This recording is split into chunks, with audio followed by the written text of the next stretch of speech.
প্রভু যীশু বলেছেন, তোমরা ডুমুর গাছ দেখে শিক্ষালাভ করো।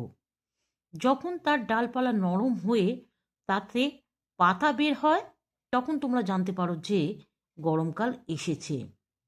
সেইভাবে যখন তোমরা দেখবে যে এসব ঘটনা ঘটছে, তখন বুঝতে পারবে যে মনুষ্যপুত্র কাছে এসে গেছেন, এমনকি দরজায় উপস্থিত।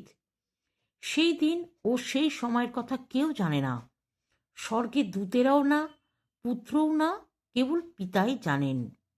তোমরা সাবধান হও, সতর্ক থাকো, কারণ সেই দিন কখন আসবে তা তোমরা জানো না।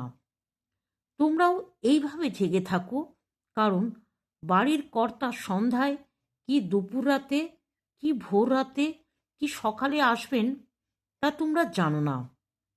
হঠাৎ তিনি এসে যেন না দেখেন তোমরা ঘুমিয়ে পড়েছ। আমি তোমাদের সত্যি বলছি, যখন এসব হবে তখনও এই জাতি টিকে থাকবে।